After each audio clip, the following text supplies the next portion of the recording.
अपने आप को एक्टर कहते हो, लेकिन कई बार एक्टर आपका अभी पैदा ही नहीं हुआ है। अगर आपके पास टैलेंट है तो रास्ता अपने आप मिलेगा। क्या बात है बात? कुछ नहीं। आएगी ना वो?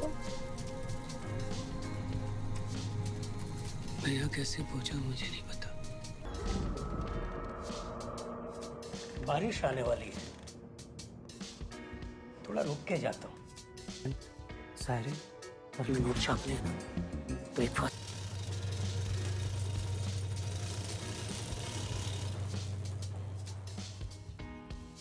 साहिब, लालच ना शौक को जरूरत में बदल देती है। हमें कभी भी किसी एक्टर से मिलना होता है तो सबसे पहले मुंबई का ख्याल आता है, लेकिन जब किसी को एक्टर बनना होता है तो भी उसका ख्याल ये होता है कि मुंबई जाना पड़ेगा। और मुंबई आने के बाद जब मुंबई अपनी असली तस्वीर दिखाता है, अपनी असली ताकत दिखाता है, तब समझ में आता है कि मुंबई में एक्टर बनना और एक्टर बनने के बारे में सोचना, ये दोनों अलग अलग बातें होती हैं। और इसके दरमियान कई बार कई एक्टर्स को कितना समय लगता है, कितना स्ट्रगल लगता है, क्या क्या दौर से वो गुजरते हैं और तब जाके उसको हासिल कर पाते हैं जो बनने के लिए अपने शहर, अपने गांव, अपने घर से निकले थे। ये बात सबसे बेहतर तरीके से कोई एक्टर ही शेयर कर सकता है। और मेरे साथ हैं Chittaranjan Giri. Welcome to joint film centre. नमस्ते नमस्ते। चित्तरंजन, क्या ये जो मुंबई है, ये पहली बार अट्रैक्ट कब किया था आपको और क्यों किया था? पहली बार 86 में। मैं बनारस का रहने वाला हूँ। वहाँ थिएटर करता था और खूब करता था। मतलब ऐसा था कि एक दिन में 3-3 शिफ्ट मेरे होते थे। सुबह एक मतलब जो बोलते हैं थिएटर की दीवानगी एकदम। दीवानगी एकदम। सो एक जब वहाँ कंप्लीट हुआ तो मुझे ऐसा लगा कि यहाँ मैंने कर लिया है। और मेरी एक मतलब एक नेचर है, या जो भी कह लीजिए, कि एक जगह हूँ, अगर उसको कंप्लीट किया तो दूसरी जगह बढ़ने की कोशिश करता हूँ ताकि थोड़ा और आगे चला जाए। तो वहाँ से फिर मुझे लगा यहाँ तो सबके साथ काम कर लिया, अब क्या किया जाए। तो मुझे और कहीं पता नहीं था। मेरा एक दोस्त था मुंबई में जो पहले से फिल्मों में स्ट्रगल कर रहा था। तो मैं फिल्म के लिए तो नहीं, मैं थिएटर के लिए मेरे अंदर बहुत दीवानगी थी। तो वो सोच के उसने कहा अरे तुम बहुत अच्छे एक्टर हो, तुम यहाँ क्या कर रहे हो, आ जाओ वहाँ, काम ही काम है, मतलब ये। तो मैंने कहा नहीं, मैं थिएटर करना चाहता हूँ। तो घर से ठीक ठाक था। तो 86 के आसपास मैं उसके भरोसे निकल पड़ा। उसकी भी इच्छा थी एक्टर बनने की। वो झोला वोला लिए मेरे साथ आया और दादर पे ही हम बिछड़ गए। आते ओके। हमें खार जाना था अपने दोस्त के यहाँ। हमें कुछ पता नहीं मुंबई का, हम मतलब कुछ जानते ही नहीं थे। हम दोनों उतरे, वो पता नहीं कहाँ भीड़ में। वो बनारस में जितने लोग टोटल देखेंगे वो तो आपने दादर स्टेशन पे देख लिए होंगे।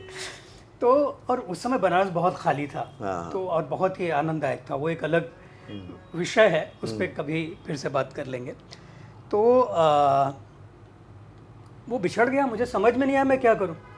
और संयोग से वो एड्रेस मेरे पास था। तो मैं पूछते पाछते किसी तरह से खार पहुंचा। तो मुझे वहाँ आके पता चला कि उनका एड्रेस तबेले का है। अच्छा, मुंबई का पहला दर्शन तबेले का है। वहाँ उनके रिलेटिव रहते थे, वहीं वो साथ में रह के बेचारे स्ट्रगल करते थे। तो और दिखने में अच्छे थे, तो घर वालों को भी लगा होगा। अब वो वहाँ बुला लिया तो उनको भी लगा अचानक कैसे आ गया। तो मैंने कहा आपने कहा था, मैं आ गया। अब वो बेचारे परेशान हो गए। ये मुझे पहली बार पता चला कि ऐसे भी लोग परेशान हो जाते हैं पहुंचने से। और हम बनारस में कहाँ किसी को कुछ बोलते हैं। जानते हैं, पहुंच गए घर पे, और क्या, कैसे हो, क्या हाल है, अच्छा ठीक ठाक है। अब यहाँ वाकई में अब समझ में आता है कि तो वहाँ पहुँचे और रात भर वो कहाँ रखे हैं। रिलेटिव भी अपना परेशान हो गए, खाना खिला दिया। फिर वो तबेले में ले गए, मुझे भैंसें नीचे थी, उसके ऊपर जहाँ दूध धोने वाले, वहाँ सुला दिया मुझे।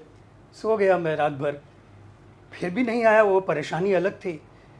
तो सुबह सुबह वो टॉयलेट की जो लाइन होती है वहाँ मुझे लगा दिया गया। और मैं घर से मतलब क्या बताऊँ आपको, क्या हालत थी मेरी। कहाँ आ गया, है ना। और मैं बेसिकली सिनेमा करना ही नहीं चाह रहा था, मैं थिएटर करना चाह रहा था। तो भक्ति में मैं लाइन में भी लग गया कि चलो इससे इसी तरह से लोग आगे बढ़े हुए हैं, है ना, मैं भी यही करता हूँ। तो मतलब वो सब किया, फिर वो लड़का मिल गया, 2 दिन रहा तो उन्होंने कहा अरे ऐसे मत आओ, अभी थोड़ा घूम लो, फिर वापस जाओ, यहाँ रेंट पे कमरा लेना फिर आना। मैं वो 2 दिन में उनके साथ कभी मलाड में सो रहा हूँ दूध वाली दुकान पे, कभी यहाँ सो रहा हूँ, कभी वहाँ, तो थोड़ी भक्ति मेरी कम हो गई। रियलिस्टिक बातें हाँ, समझ में ये ऐसे नहीं है कि आप पहुँच जाओ मुंबई और आपके पास, अभी तो ऑप्शन बहुत है, उस समय कहाँ कुछ नहीं था। था, सही बात। तो किसी तरह से मैं फिर वापस गया। शॉर्ट में ये है कि काफ़ी घूमा, इधर उधर नाटक देखे, ये किया वो किया। एक पहचान के आदमी थे, उन्होंने धोखा दिया मुझे। वो एक उस समय DD1 पे एक सीरियल आता था, उसके लिए बुलाया, वो बेकार मुझे लाके भीड़ में खड़ा कर दिया जूनियर आर्टिस्ट की तरह। तो उसको पता था, वो नहीं खड़ा हुआ, मुझे लगा ये भी भक्ति है, करके देख लो। हो गया, फिर काफ़ी भटका इधर उधर, फिर वापस गया और फिर हारा नहीं। मुझे एक बार समझ में आ गया कि ये क्या चीज़ है, आपने उसको अंडरस्टैंड किया कि हाँ यार ये सिस्टम है, इस तरह से चलेगा। इस तरह से चलना चाहिए। अभी भी एक सीख बहुत बड़ी आनी बाकी थी, ओके। जो आने वाली है।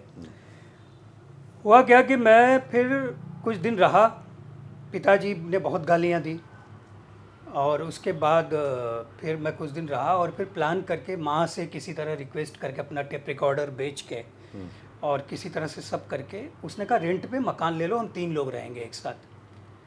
तो ऐसे करके हम 3-4 लोगों ने एक साथ मकान लिया। उसमें उस समय रामायण में जो भरत जी करते थे वो भी थे उसी में। वो पर दिखे नहीं वो, लेकिन वो भी, वो जानता था वो पहले से, तो उसने कहा वो भी है। तो मुझे लगा यार फिर ये सब अच्छा है, चलो चलते हैं। फिर आया वापस, और इस बीच वहाँ थिएटर बहुत बुरी तरह से, मतलब जब जाता था तब नाटक में बिजी हो जाता था।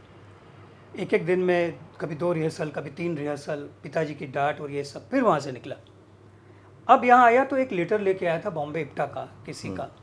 तो अंजन श्रीवास्तव से मैं मिला, अंजन जी से, कि मैं ऐसे ऐसे किसी ने दिया है, मैं थिएटर करना चाहता हूँ और ये ऐसे। तो उन्होंने कहा एक वर्कशॉप होने वाली, उन्होंने हेल्प की मेरी। और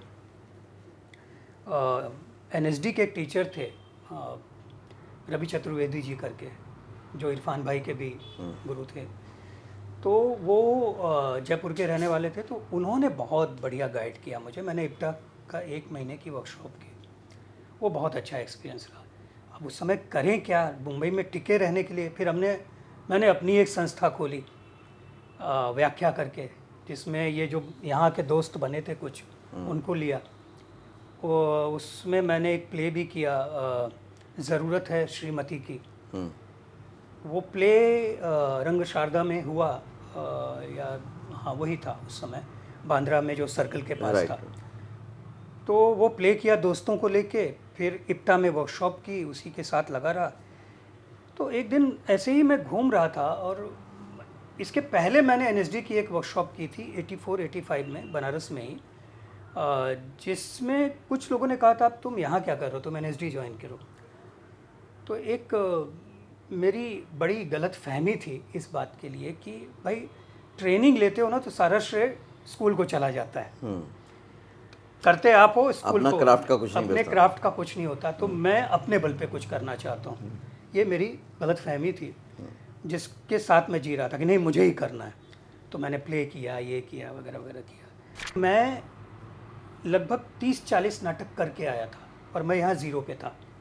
मुझे समझ में आया यहाँ आने के बाद कि कुएं का मेढक और समंदर का जो है ना, वो अलग है। आपने कुछ भी किया है, लेकिन यहाँ के आप फिर से ज़ीरो पे। हर आदमी कहता है मैं 30 नाटक करके आया हूँ, 50 नाटक करके आया हूँ, 100 नाटक करके आया हूँ। यहाँ उसका कोई मतलब नहीं। मैं आपको अपना ही बताऊँ कि मैं जब आया था भोपाल से, तो मैंने भी बहुत थिएटर और ये सब किया, और मुझे बड़ा शौक़ था कि वहाँ पे तो अखबार में फ़ोटो छपा है, अवार्ड्स मिले हुए हैं, तो मैं सब वो लेमिनेट वगैरह करा के मुंबई आया।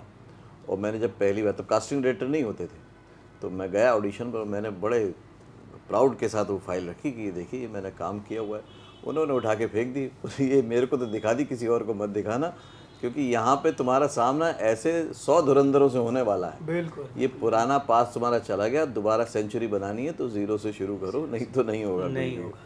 तो वो मेरे को बाद में, मेरे को भी शुरू में ही सीख मिल गई थी। वो मैं पहला नाटक मैंने किया, उसमें अभिनेता का अवार्ड मिला मुझे, सबसे पहला नाटक। मुझे पता भी नहीं था कि नाटक में तालियां बजती हैं।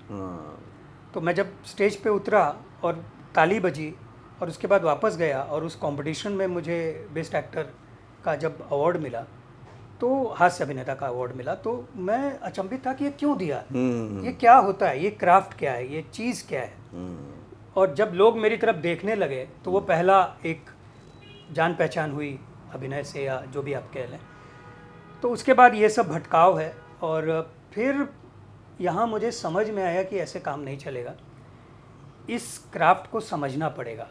मैं ऐसे ही भटक रहा था इधर उधर, यहाँ वहाँ, बहुत सारी मैं कहूँगा तो 5 घंटे बताने के लिए काफ़ी है। छोटे छोटे मोमेंट्स हैं जिसमें मैं बहुत परेशान था।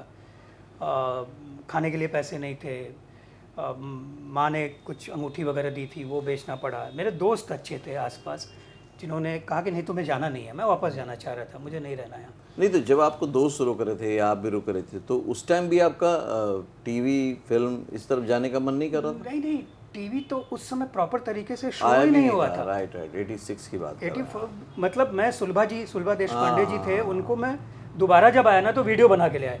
वो गोविंदा का उस समय बहुत फेमस हुआ था कि वो वीडियो आप बना के ले जाओ तो दिखाओ। तो ये जो स्ट्रगलर थे ना, इनमें बड़ी चर्चा थी कि अरे वो ऐसे करो तो कुछ मिलेगा। हाँ, तब फोटोग्राफ से VHS पे आ गया था मामला। तो वो बना के किसी तरह से थिएटर के जो सीन्स वगैरह थे वो करके लाया था। मैं वापस बनारस गया, फिर से खूब नाटक किया। मैंने योगा में सर्टिफिकेट कोर्स किया, मार्शल आर्ट, गाना वगैरह वगैरह वगैरह किया।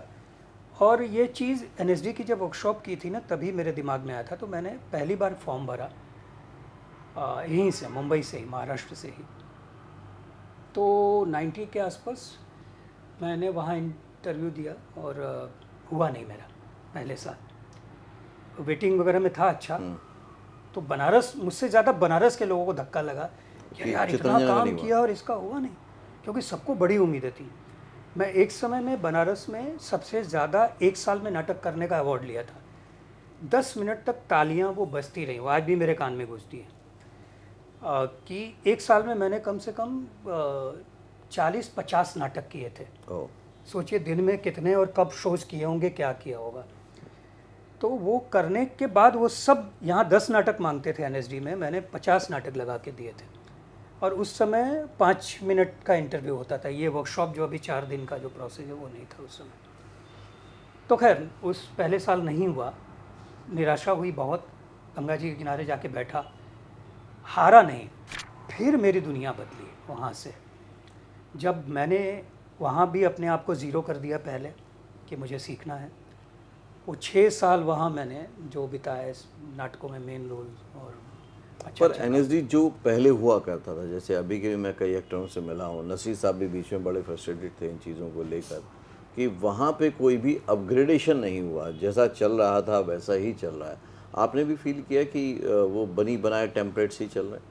नहीं, पहले जिस साल मैं पहुंचा, मेरा बैच बहुत भाग्यशाली है कि वो पहला बैच है जिसमें पूरा तरीका जो है साक्षात्कार का वो रिवाइव किया गया। अच्छा।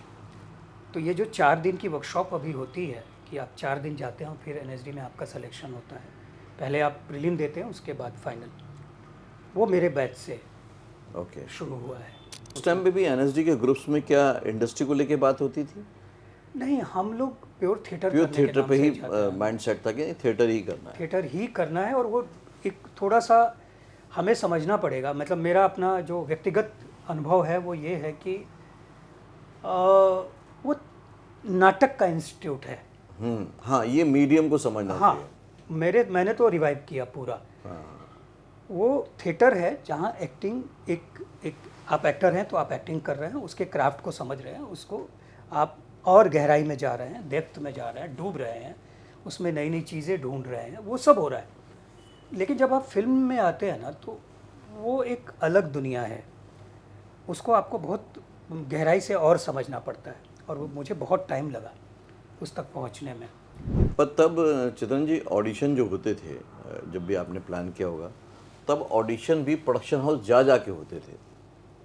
तो एक थिएटर का आर्ट है जिसको दीवानगी है थिएटर की, जो थिएटर को उसको ऑडिशन जाने का मन करता था। आप ये बात NSD से आने के बाद की बात करें? हाँ।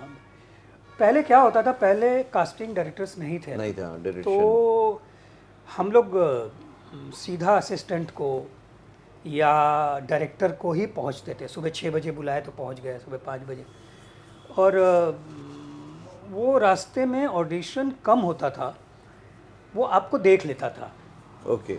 तो शुरुआत के कुछ साल ऐसे हुए कि, और मैं थोड़ा बड़ा सोच के आया था कि मुझे करना है तो मेजर का एक्टर करना है। मतलब मैंने वहाँ बड़े रोल्स किए थे, तो ऐसे लग रहा था कि यहाँ आके छोटा कैसे करूँ।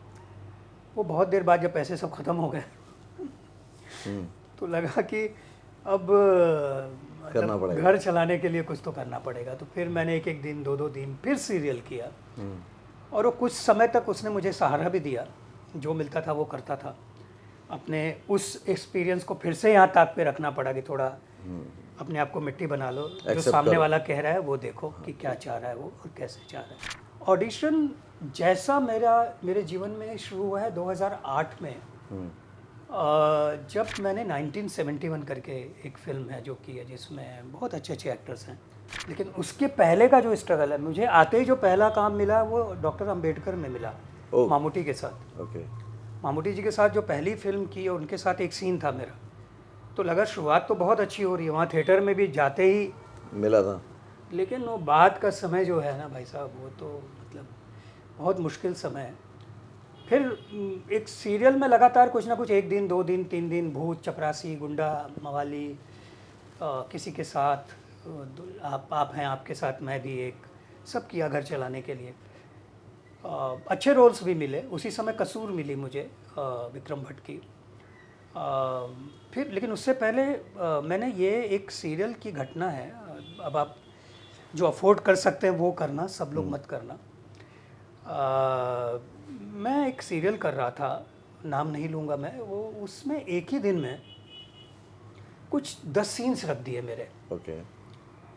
और मैं याद वाद कर लेता हूँ, तो वो मुझे लगा चलो हो जाएगा, थिएटर में आदत है।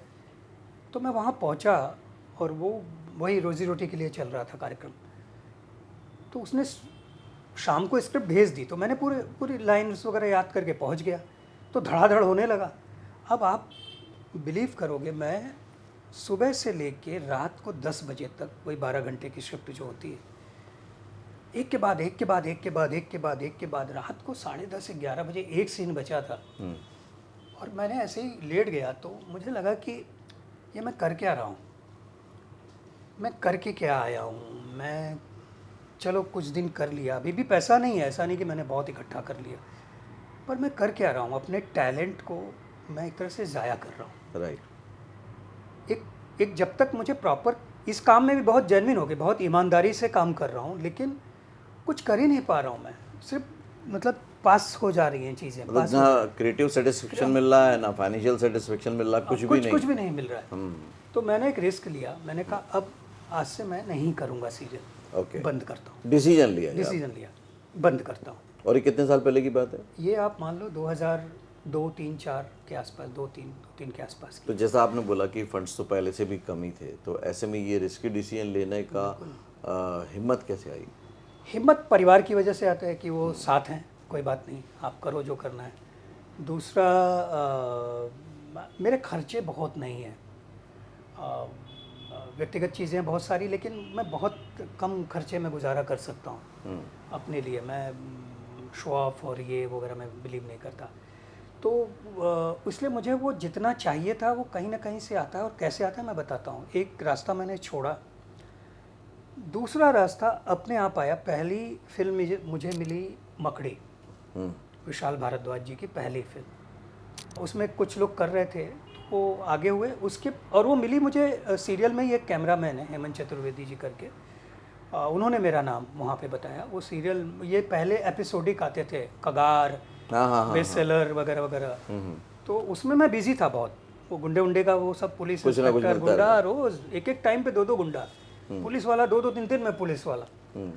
सो उन्होंने मेरा नाम बताया, और मकड़ी का जो एक्सपीरियंस रहा बहुत बढ़िया रहा। शबाना जी थी, विनीत कुमार मेरे साथ थे, तो बहुत अच्छा एक्सपीरियंस रहा, वो मज़ा आया। तो वो एक रास्ता खुला, तो मुझे समझ में आया कि मैं शायद सही रास्ते पे हूँ, अब सही आ गया, सही जा रहा है। फिर अचानक कुछ लोग मेरे पास अपने आप ही, मैंने एक भी इतना सा भी एफर्ट नहीं किया, पढ़ने आने लगे।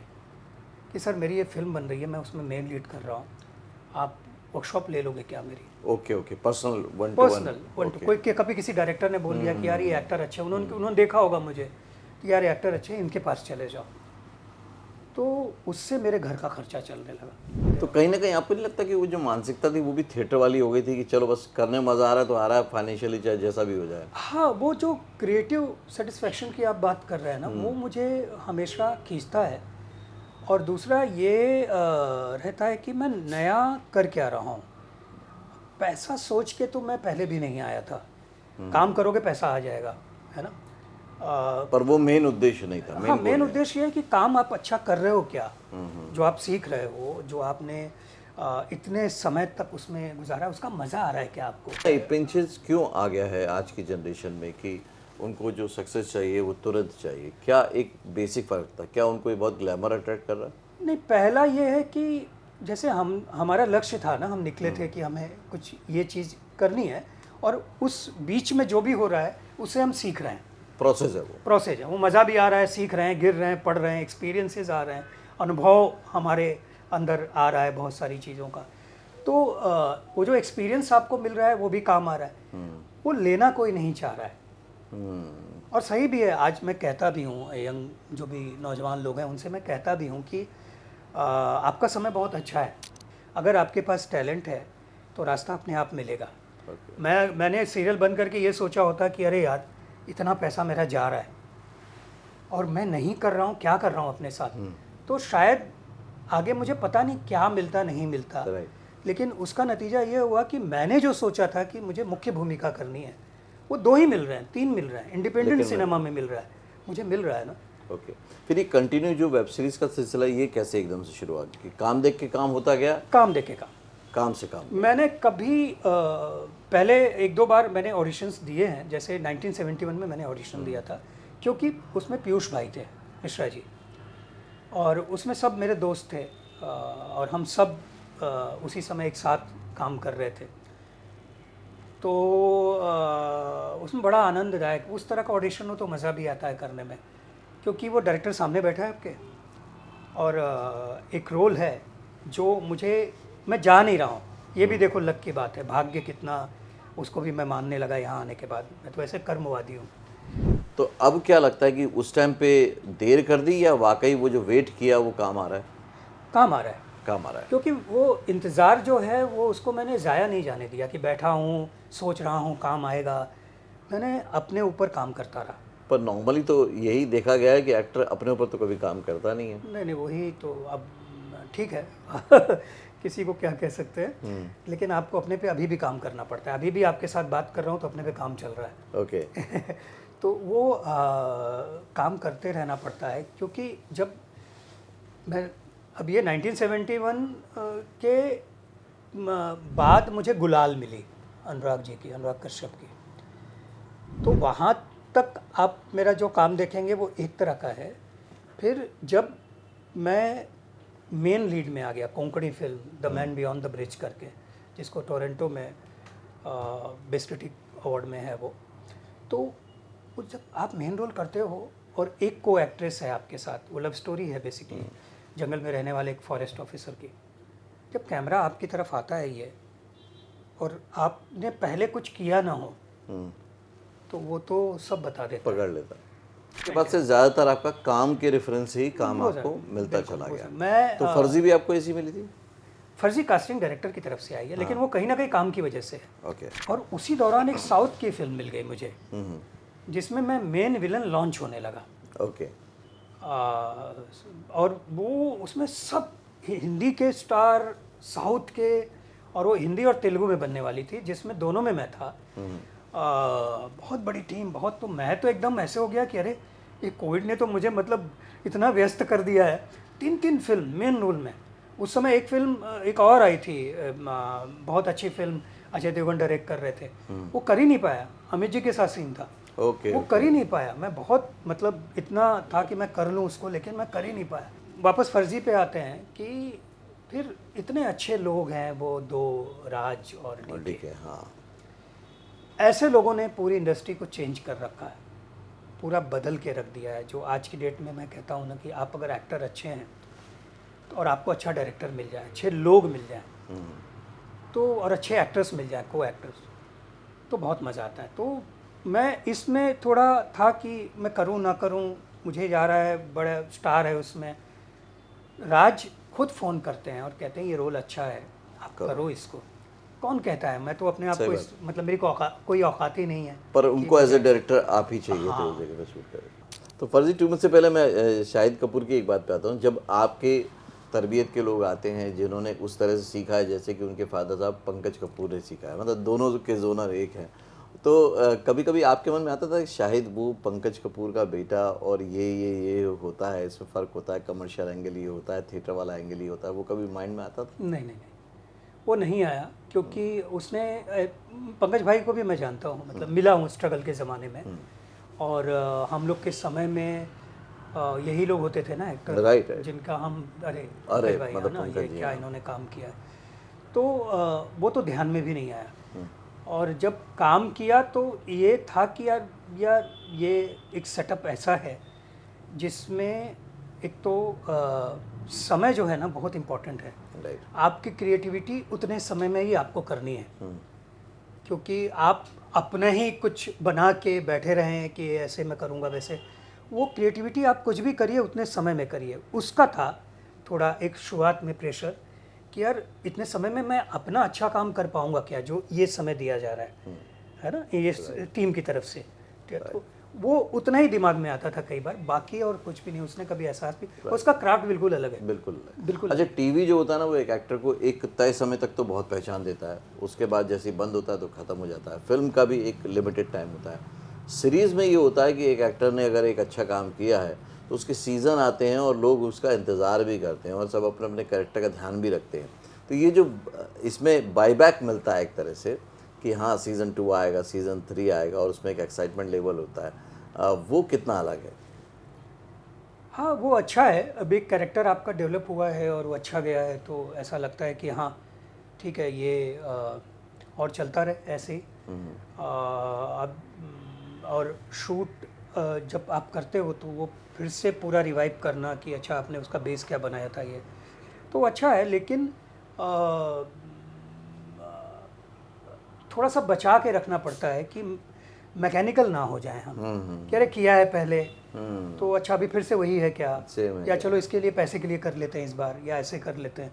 वो नहीं, वो भूख वैसे ही रहनी चाहिए। ओटीटी ने कहीं ना कहीं जो एक्टर्स थे खास तौर से जो कि नॉर्मल पर्सनालिटी, नॉर्मल लोकल थे, उन लोगों के लिए रास्ते ज़्यादा नहीं खोलती? बिल्कुल। ये हम मतलब मैं इतने सालों बाद अगर लोगों में थोड़ा बहुत पहचान मिल रही है तो ओटीटी की वजह से मिल रही है। मैं तो इतने, आपने सुना है कि मैं क्या क्या करके आया हूँ, तो वो जो पहचान मिल रही है वो ओटीटी की वजह से। मुंबई के बारे में फिल्म इंडस्ट्री में हमेशा बोलते हैं बहुत सारे लाखों की तादाद में स्ट्रगलर पड़े हुए हैं, ऐसे में किसी का क्या होगा। तो ये जो लाखों की तादाद में स्ट्रगलर हैं, ये आपके से क्यों स्ट्रगल कर रहे हैं, क्यों नहीं उनको सक्सेस मिल पा रही, क्या उनसे छूट रहा है ऐसा? वो तो उन्हीं को ढूंढना पड़ेगा। लेकिन आपने भी देखते देखते कई लोगों को ऑब्जर्व किया होगा। मुझे ये लगता है अपने अनुभव से कि पहले आप ये तय करो कि एक्टर आपका है कहाँ। वो बेस एक लाइन है। जब आप शहर से निकलते हो, आप जगह से निकलते हो, तो पहले वो तय करो। फिर जैसे मैं पढ़ाते समय कई बार ये कहता हूँ कि कितने लोगों को ये बात समझ में आती है कि आपका एक्टर पैदा हुआ है क्या। आप काम कर रहे हो लेकिन एक्टर पैदा हुआ क्या। आप अपने आप को एक्टर कहते हो लेकिन कई बार एक्टर आपका अभी पैदा ही नहीं हुआ है। समझ रहे हो आप सिर्फ समझ रहे हो बात को, पैदा नहीं हुआ है आपको, आपने समझा है अभी। तो उसमें जीना, उसके लिए रहना और किसी चीज़ को एक सोच के आना, जो मेरे 2 बार पहले के एक्सपीरियंसेस है ना, उस एक्सपीरियंस में बहुत लोग जी रहे हैं। शायद मैं भी उस समय यहीं होता, ऐसे सोच के देखते हैं। हाँ, बिल्कुल। तो मैं कहीं ना कहीं कुछ कर ही रहा होता। तो जिस रास्ते पे आप चलना चाहते थे और अपने गोल तक पहुंचना चाहते थे, क्या लगता है कि उस रास्ते पे आ गए हो सही तरीके से? रास्ते पे हूँ मैं। उसका उस पे बहुत सारा स्ट्रगल अभी भी है, ऐसा नहीं है।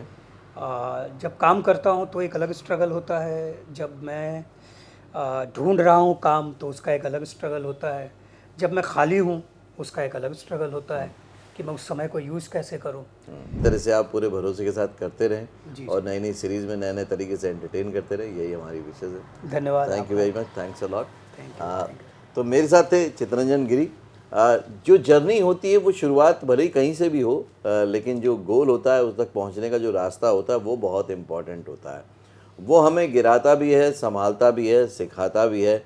अब ये हमारे ऊपर निर्भर करता है कि हम उसको किस तरह से लेते हैं। फेलियर की तरह लेते हैं, एक्सपीरियंस की तरह लेते हैं, फीडबैक की तरह लेते हैं, या फिर उसे सीखते हुए आगे ही बढ़ते चले जाते हैं। जैसा उन्होंने कहा कि वो आज भी सीख रहे हैं, आज भी कर रहे हैं।